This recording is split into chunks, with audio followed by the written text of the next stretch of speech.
Welcome to Rising Woman Leaders. I'm your host, Meredith Ram, and I believe the time has come for women to share their gifts, their voice, and their stories. I love seeing women spiritually and financially empowered, thriving in their life's work, and doing what they love every day. I've gathered a community of women living their dreams to tell us their stories and inspire us to step into more courage, self-love, and feminine leadership.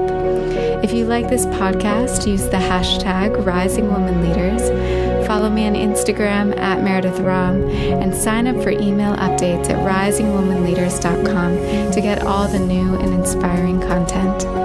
Now get cozy with a journal and a cup of tea. I hope you enjoy today's show. I'm here today with Kate Swoboda, who is the creator of YourCourageousLife.com, director of the Courageous Living Coach certification, and author of The Courage Habit: How to Accept Your Fears, Release the Past, and Live Your Courageous Life. She helps individuals, teams, and companies see where old fear-based habits have kept people stuck or started to limit what's possible for an organization, and then start creating more courageous lives by getting into the Courage Habit, a 4-part process for behavioral and organizational change. She's spoken at conferences and seminars on the topic of courage as it relates to personal development, releasing overwhelm, business and marketing, money mindset, wellness, increasing emotional resilience, and healthy goal setting using habit formation techniques. Thanks for being here, Kate. Thank you so much for having me. I'm excited to hear about your book and all of the tools that you've cultivated over the years of taking courageous steps. Yeah, absolutely.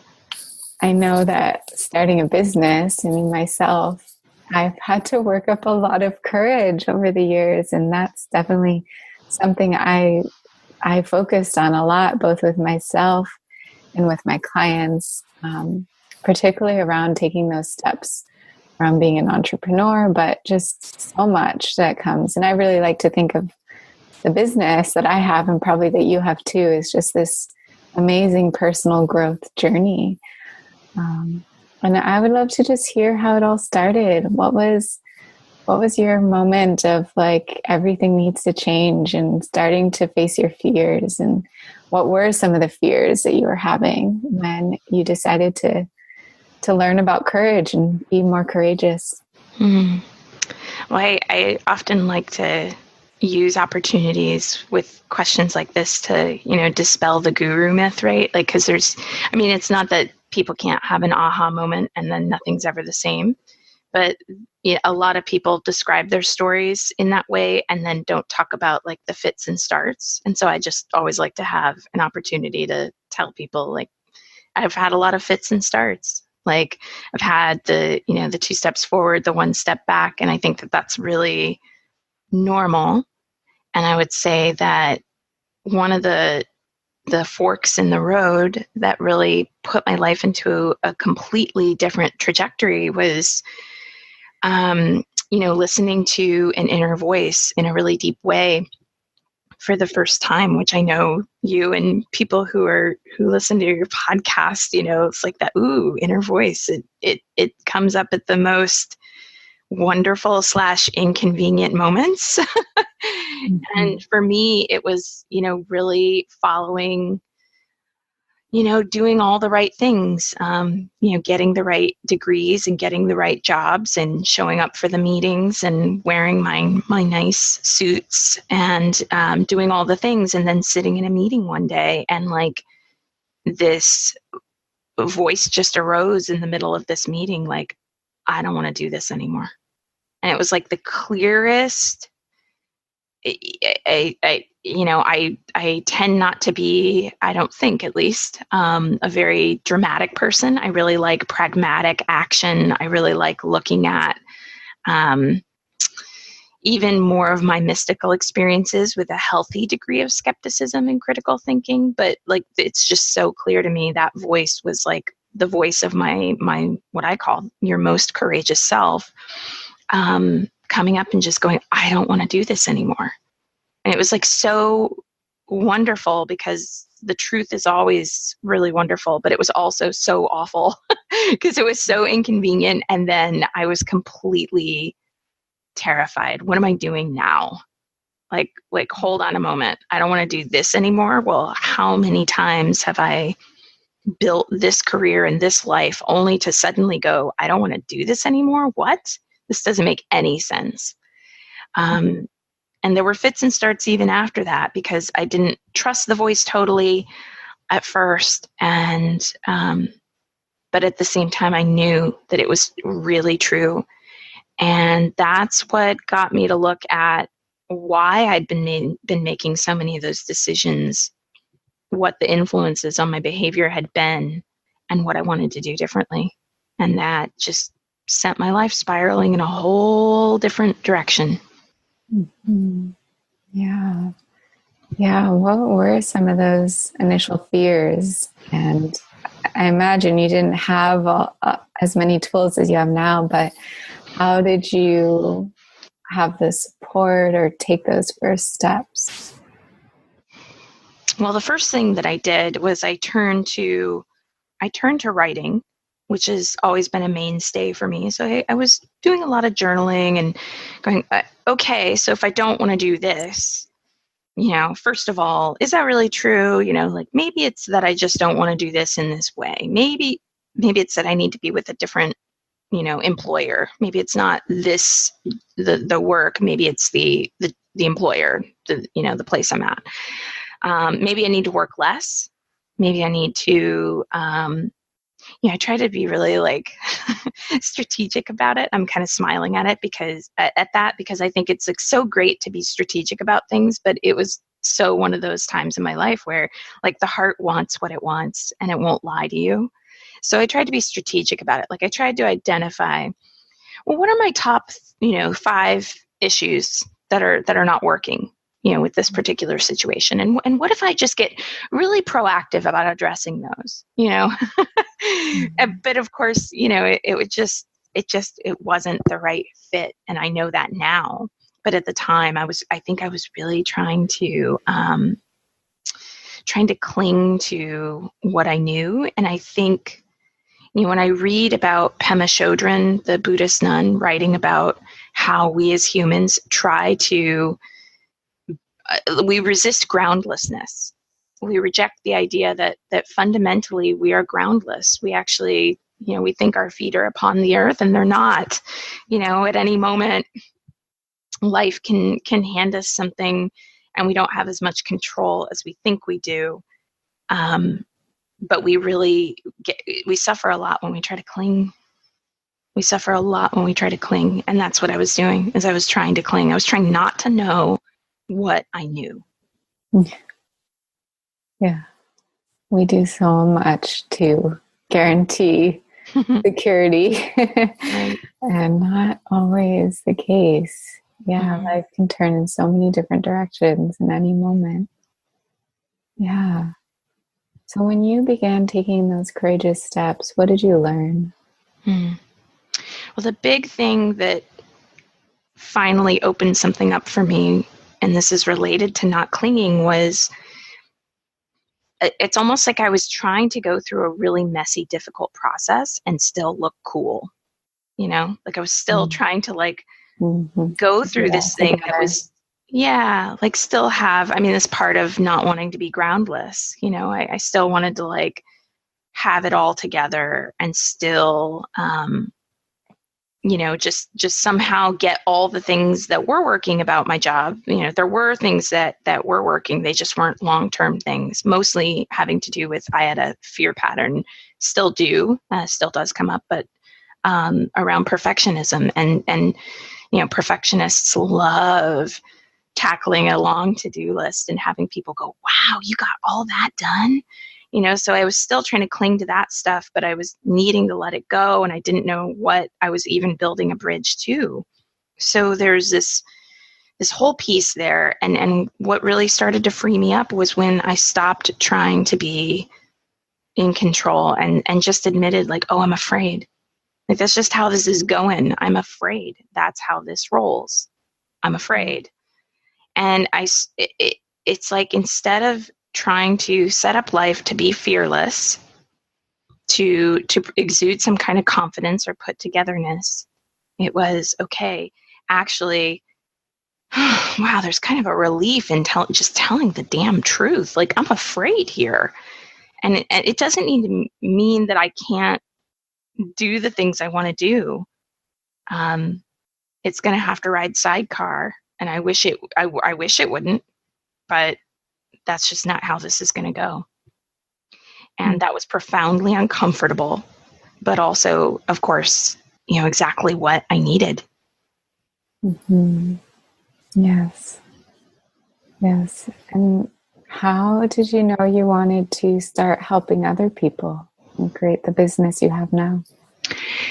Oh, well, so this is one of the cool things, right, about getting really present. So I was in this job and there were a lot of things I didn't like about it, but I went, okay, well, what are the things I do like about it? This is kind of the wonderful thing about trying to get strategic.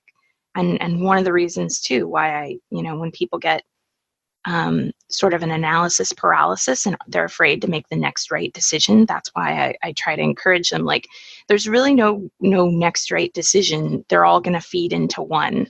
And the wisdom of that I learned from, I tried to get strategic about everything. I tried to identify at my job what wasn't working and what was, and to avoid having to leave the job. But I really needed to leave the job.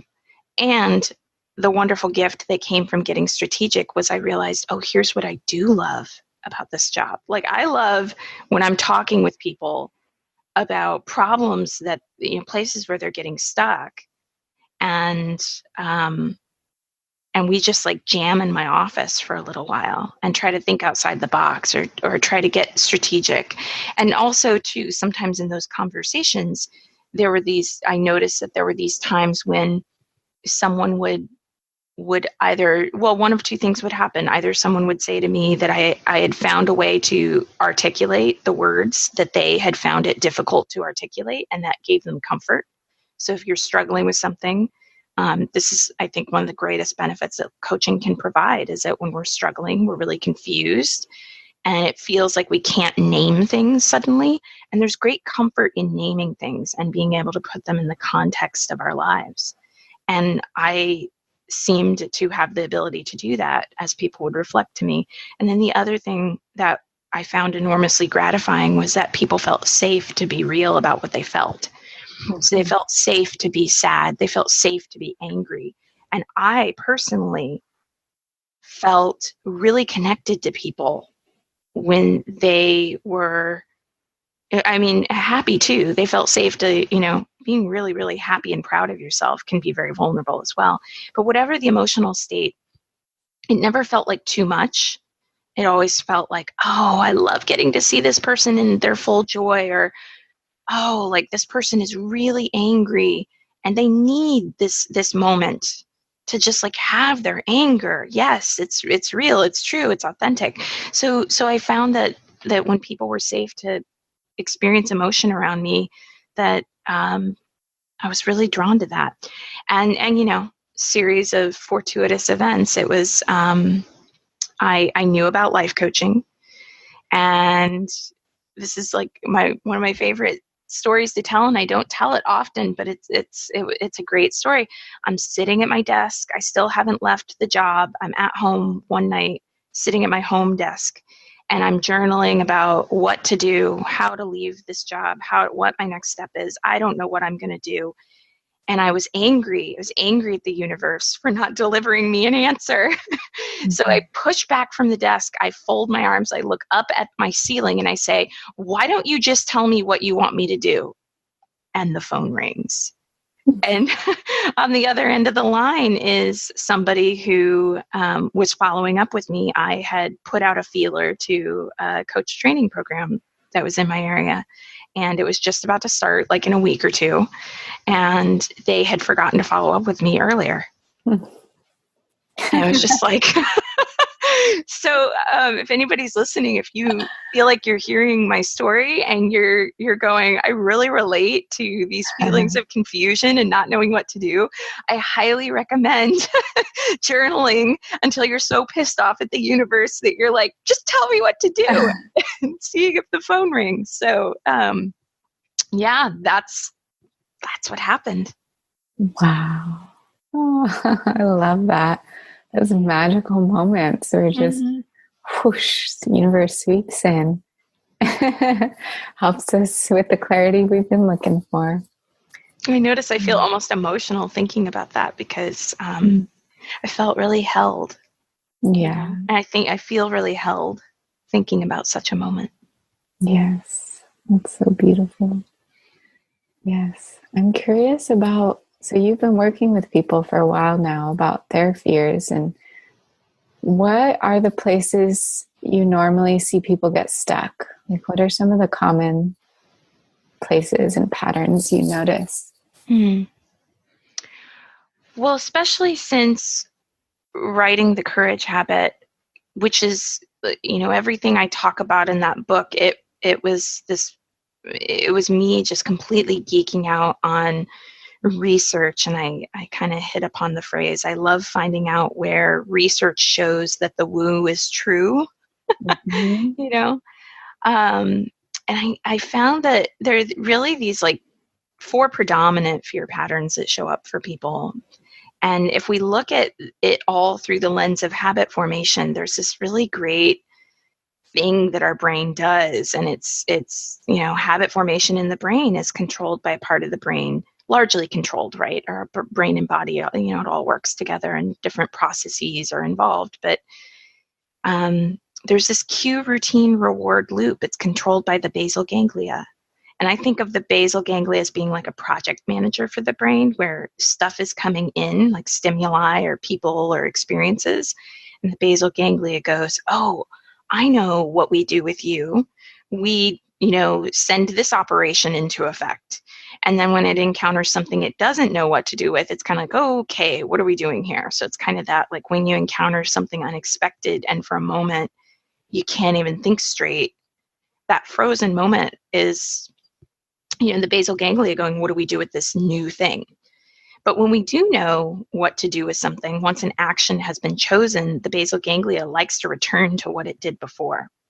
And so when we come to our behavior, I mentioned earlier this fear pattern that I have had, still do see it come up, of perfectionism. And so there are these behaviors that we all turn to when we're afraid, and they become habitual the more that we practice them. And my great hypothesis is that if fear-based behaviors can become a habit, then we can interrupt that habit and we can have courage-based behaviors become habitual. And it was super exciting to me to see the research bear that out. So when I look at like how we get afraid, the most common ways that we get afraid, I think of those behavioral patterns, and they are perfectionism, pessimism, which is like that womp womp, and be realistic, it'll never work out. She pushed away from her desk after journaling and asked the universe to tell her what to do, and it would work for her, but it wouldn't work for me. Then there's people pleasing or martyrdom, which is always putting other people's needs ahead of your own, and always, or sometimes this happens with jobs, always putting jobs or service ahead of your own needs or desires. And then there's self-sabotage. And so all of these behaviors are self-sabotage, but in particular, when we're looking at self-sabotage as a specific behavioral pattern, we're talking about like procrastinating to the point where you cut off options. You apply for a job, you get the job, they tell you, come in for the interview at 2 p.m., confirm with us that time works, and you wait so long to confirm that then they go, we're sorry, that time no longer is available. So that's what I'm looking at with self-sabotage. And we all do all of them, but we usually do one more than the others. And looking at where we get stuck in those fear-based patterns and being able to identify them, I think it still gives me that same excitement almost when I'm working with someone. of like, oh, here it's really real and it's really true. There's this thing that you do that is just a habit, and it's fear-based, and you are the agent of change. This is actually something you can change. You have capacity.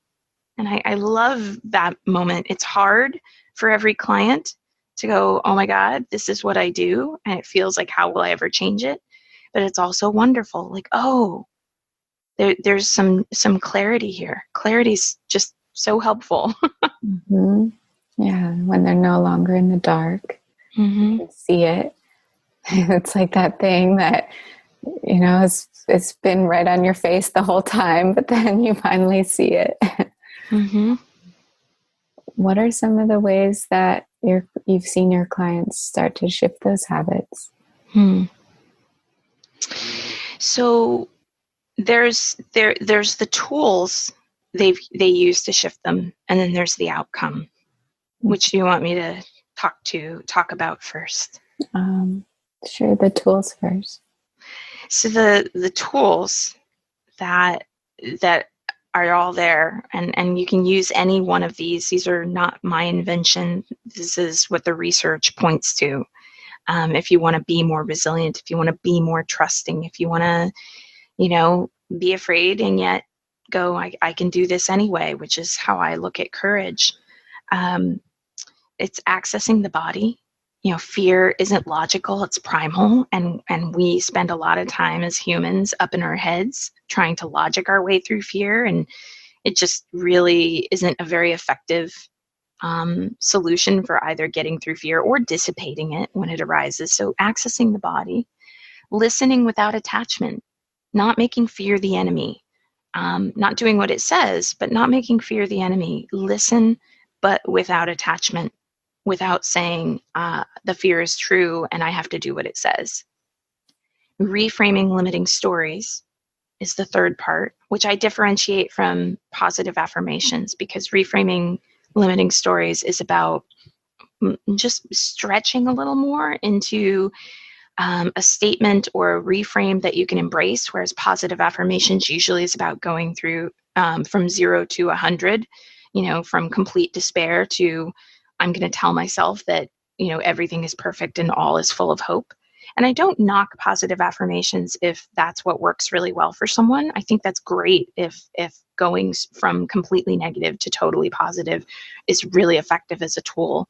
I'm just more so speaking to the tool of reframing stories as something that moves slower. And that can actually be really helpful for anyone who's ever been like, when I do positive affirmations, I feel like I'm just lying to myself. So instead of trying to push from one polar extreme to the other, it can just be more gradual. And last, reaching out and creating community, which is just so essential because fear really thrives in isolation and it diminishes in community.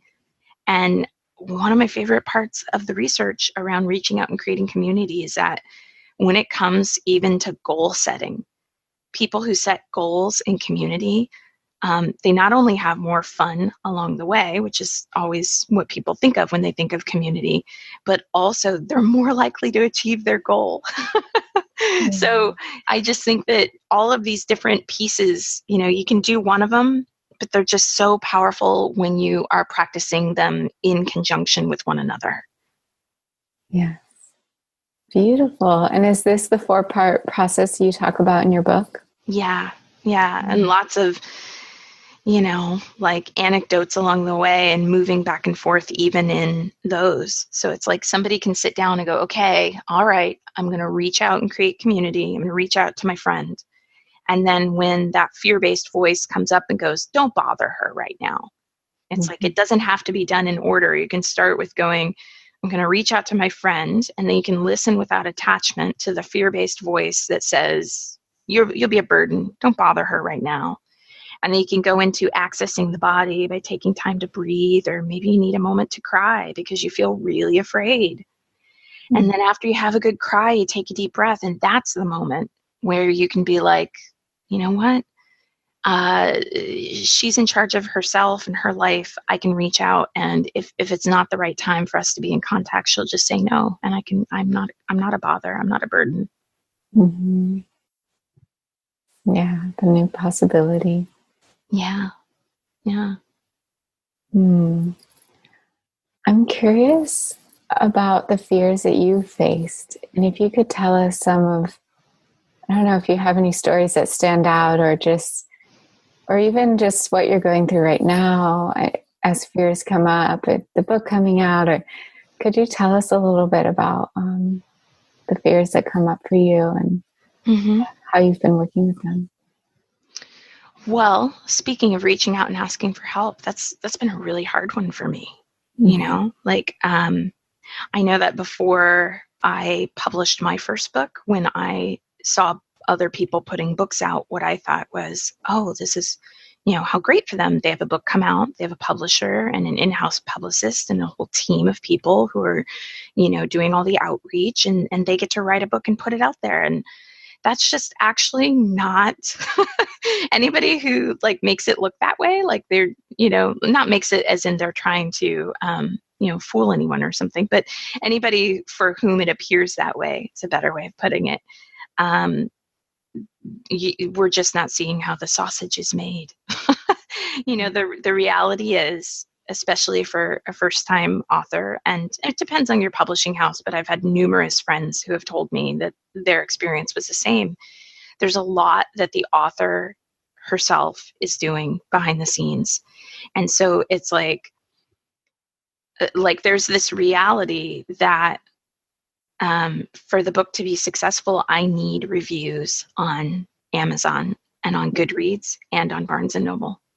Like that's just that's what I need. So it's like, it's so hard to go to the person who might have already put their review on Amazon and then go, could you also please go do it in these two other places? And then I don't want to ask because they already took time out of their day to go, do this Amazon review. And I'm so grateful.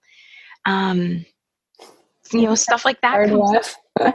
So it's so hard for me. It is for me. It's a muscle I'm stretching because I that I go into the fear of I'll be a bother, and there's a million things I've needed to ask for help with. It's asking friends to share about events for the tour.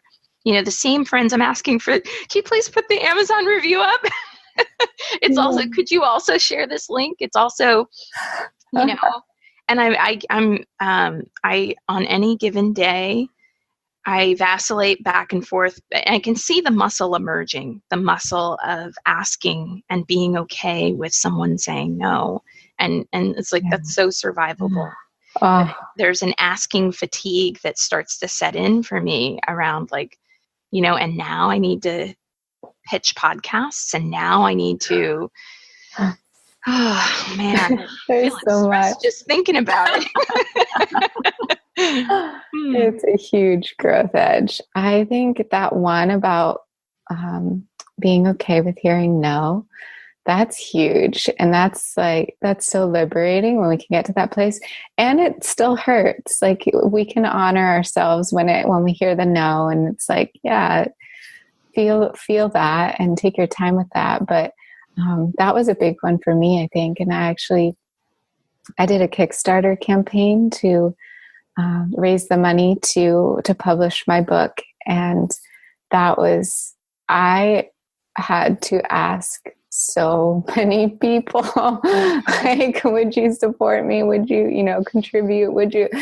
And it was really, daunting. And I did it. And I felt a lot stronger at the end of that. Like I received a lot of no's too. Mm-hmm. And it was hard. It was definitely hard, but at the end of the day, like the goal was met and the dream came true. And it was like, wow, to be triumphant through that journey was huge. Mm-hmm. Yeah, for sure. I mean, I noticed that I have days where I'm totally divorced from the metrics. And it is just, how amazing is this? Like, how many people in their lifetime write a book? Like, it's not a high number. How many people in their lifetime manage to get a deal with a traditional publisher? Also not a high number. Mm-hmm.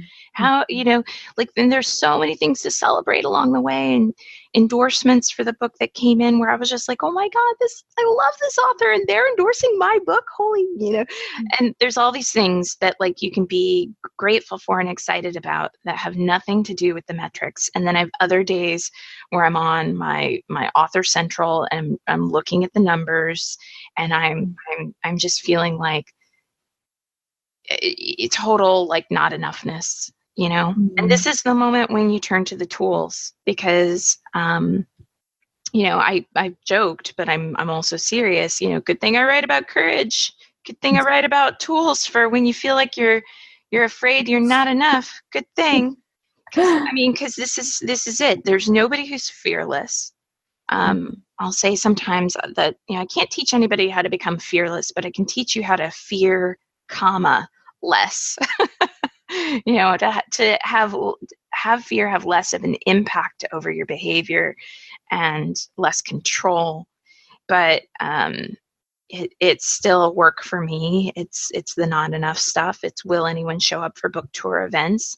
And it's the visibility, because if I had just created a little PDF book on my site and it didn't, do as well as I was hoping, then, it just quietly fade into the background. But like, I have a publisher, and my publisher is actually a cooperatively owned publisher. So I feel this is probably not totally healthy. And another thing to put on the list next time I work with my coach, but like, I feel almost a sense of wanting to knock it out of the park for them because it is cooperatively owned, and because I've met them, and because I'm friends with some of them on Facebook, and I see their cute babies, and I see how my book doing well is going to impact their salaries and their bottom line and them doing well. And I don't know, it's like kind of a connected to the community and the interwoven fabric of things thing going on.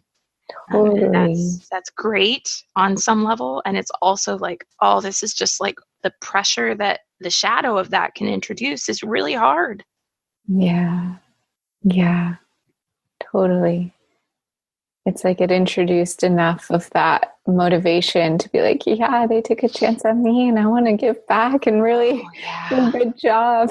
And first time author, like I've talked to a number of friends, first time author, it's like, my publisher has never said this to me. They are wonderful. They have never put any pressure on me, but I know from talking to friends, you're aiming to sell 10,000 copies in the first year. If you want to have a Hail Mary of ever getting another book deal, that's the metric. And that feels like a lot, a lot of pressure. Yeah. Totally. Yeah. I want to ask you about that piece of accountability, because I know that's so wonderful, both in, I think, having a coach to hold one accountable, but also like hiring a team. Like I imagine that you have people helping you with some of the book stuff, and you feel like, and even having the publisher, it's like you want to do good for them too. And I'm just curious about your journey with that and how you've seen accountability really move things forward. I have historically been uncomfortable I'm not uncomfortable in a leadership role when I'm facilitating, or when I'm speaking. When we think of leaders, we think of people up on stages, we think of people leading groups. I have historically not been uncomfortable with that, but it's been a huge learning experience for me to realize how uncomfortable I've been around things like accountability when it's a paid relationship. And I in distilling why that was, what I came to is that, I grew up really by United States standards. My family was pretty poor at times, food insecure. And I saw my parents work for people who didn't always treat them well, but they had to keep doing that work because they needed money. And I think that created an association in my brain just through that model of I don't want to be that boss to someone else. I don't want to be the taskmaster with the whip. And so for a good portion of my working life, I didn't set up a lot of metrics, and it's really been a journey within literally the past year. We're recording this in 2018, so I'd really say since January of 2018, where I just really kind of went, I have to have metrics for the people I work with. Like, I actually have to say when I hire from the get-go, here's what I expect, and here's what this working relationship will look like, and just be willing to let them opt out if that sounds like I'm a total hard ass. And I think I needed to learn that lesson, and have learned it just simply through failing to do it and having working relationships where things weren't working. And I tried things like incentives, like paying more. Like, maybe if I pay more, then they'll rise to the occasion.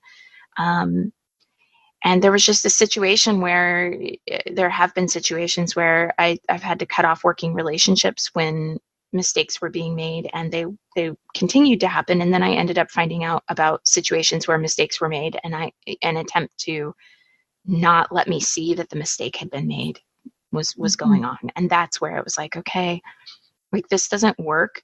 And moving forward in my relationships now with my team or with accountability, it's more of a discussion of trying to go, how do we just start being open about, like, instead of it being the old model, we're all going into this with bright faith, and this is going to be awesome, and let's do it. And when we run into a challenge, we'll work on it. Instead, being like, we're all going to go into this bright faith, it's going to be awesome, and I understand that mistakes are going to happen. Here's the process that I expect when they do. Mm-hmm. And I don't think it's ever a comfortable conversation to have, but it's something that I need to lean into, because otherwise then I'm behind the scenes resentful and irritated and tight, and I don't want to do that. And I think that I hesitated to do that because I never wanted to be that employer cracking the whip. And now it's more like, okay, like, my parents might have had different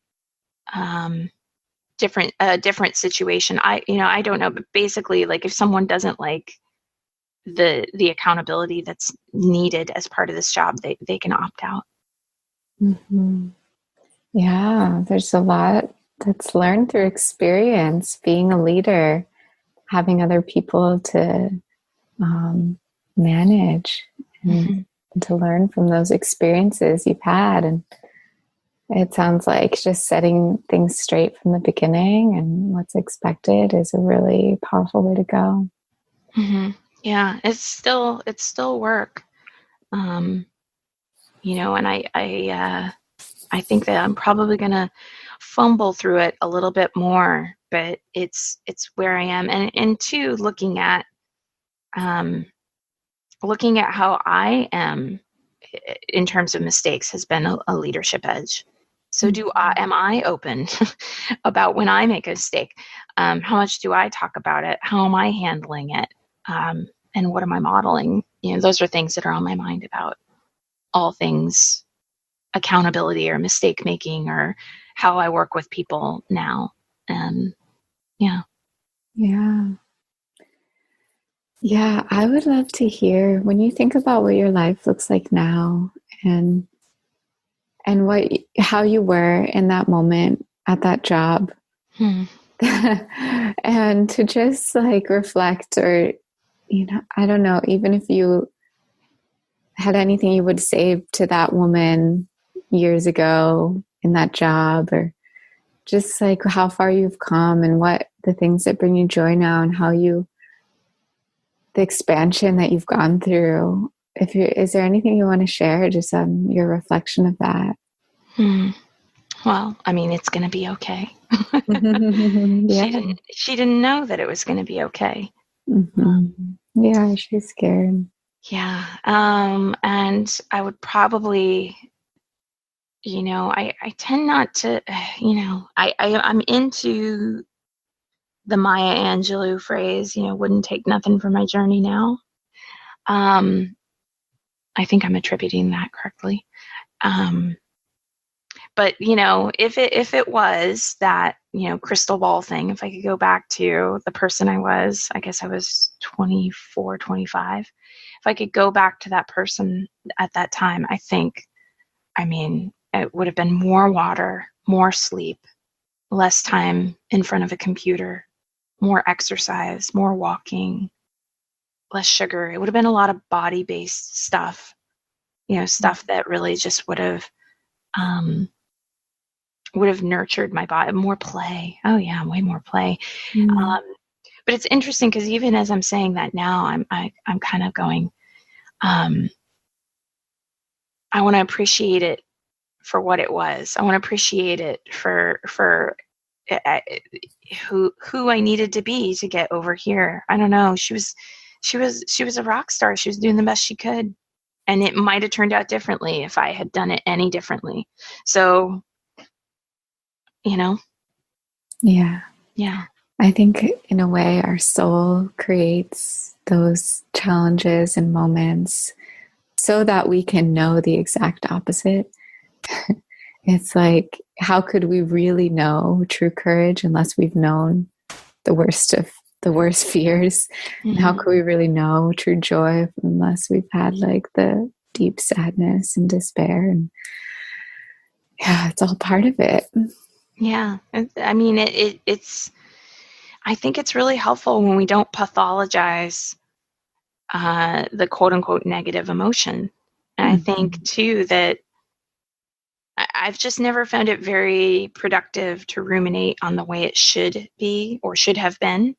I find it more helpful and effective to go, but how am I showing up now? Like, am I drinking enough water now? Am I getting enough play now? Am I getting, am I trusting that it's going to be okay now?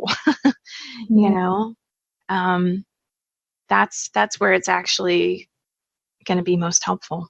And I endeavor to do that all the time. And then I try to create spaces in my life, such as through, I work with my own coach, such as having a session with my own coach where I get to have an outlet for the part of me that's like, but what if it doesn't work? And let somebody else, hold the space for me in that moment of it's going to be okay. Yes. So crucial for us as space holders to also receive that support. Oh yeah. Big time. Yeah. Well, I would love to hear just what you're excited about, what's coming up, and tell us where we can find the book, all those things. What I am most excited about actually in this moment is, the break that's coming, because it has been a ton of work. Mm-hmm. And so I have like a week on my calendar where I have nothing scheduled, and it's looking really delicious. I've ordered a bunch of new books, and I'm, excited to like sit around and do nothing but read all day. And that sounds really boring, but it's just, it's wonderful to me. I'm really excited. I sound like a goober, but I'm really excited about the women who, that I get to work with through my coach training program. And I think I'm thinking of that just because you and I before the call were talking about someone we know in common. And just that was the smile that rose to my lips in this moment. Like, what am I actually, because I have a call tonight. One of our training calls is tonight. And I just happened to look over at my calendar when I was talking about this week that I have off. And I saw I called tonight, and I thought of her, and I just thought of these women.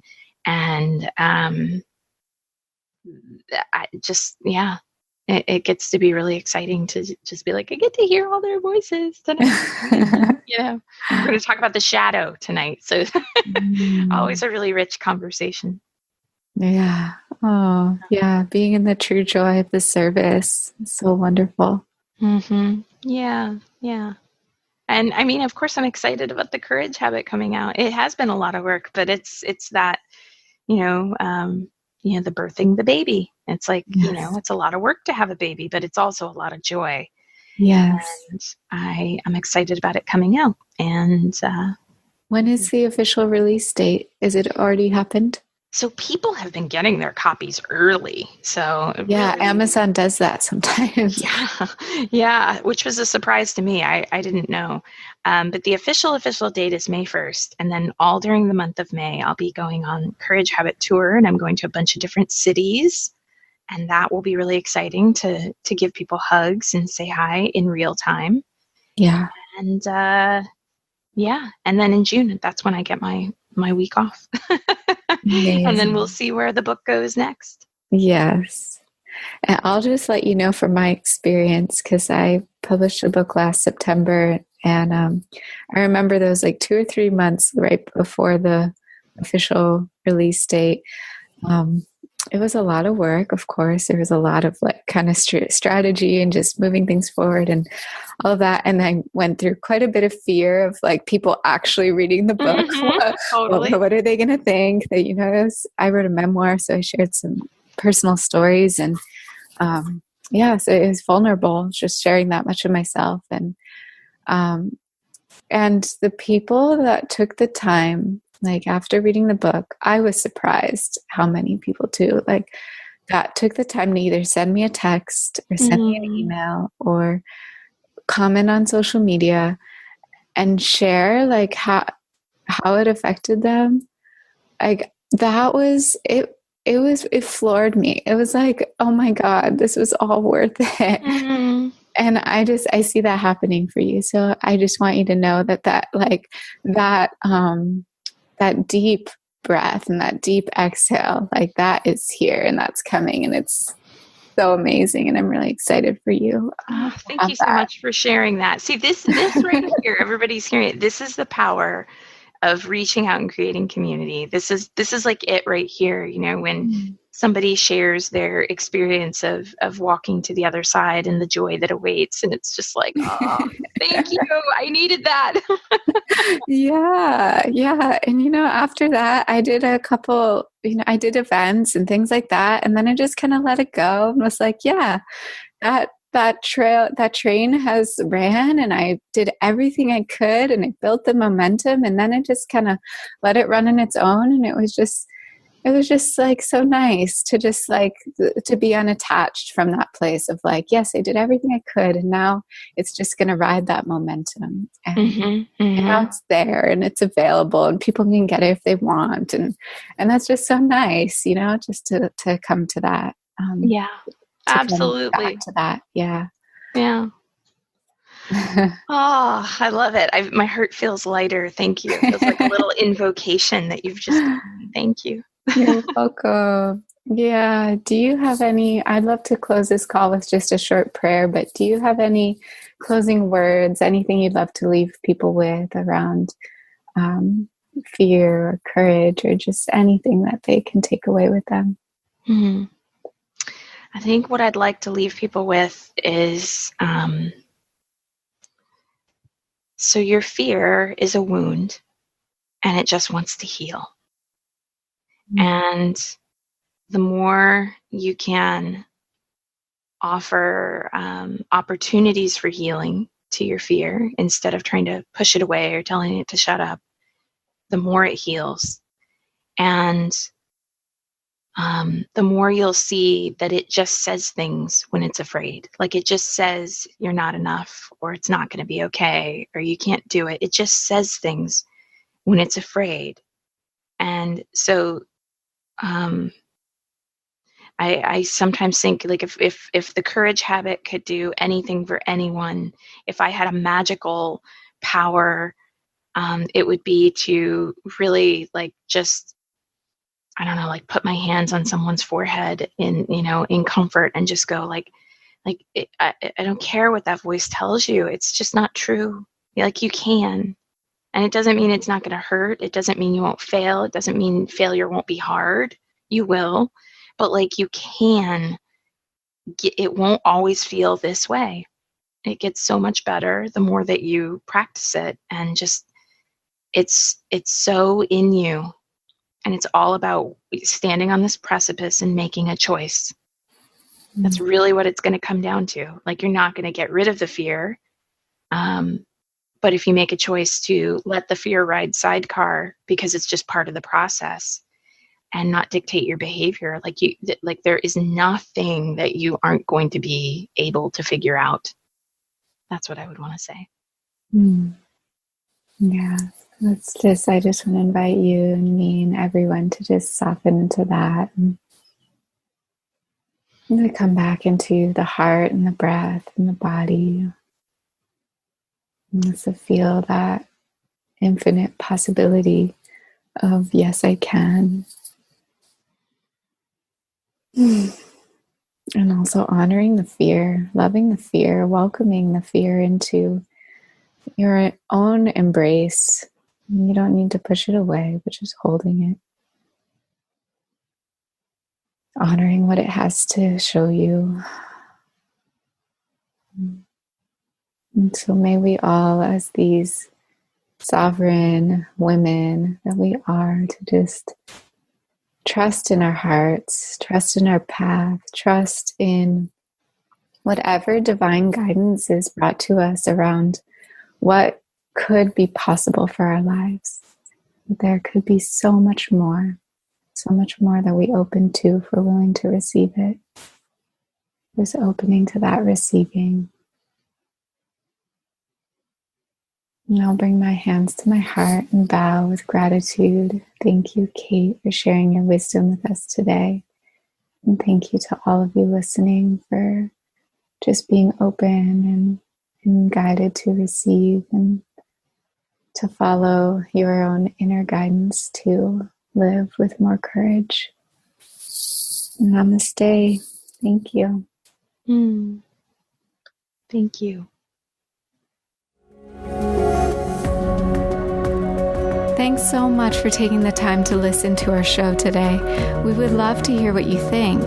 Take a moment to hop on over to iTunes and leave us a review. We'd be so grateful to receive it. Until next time, namaste.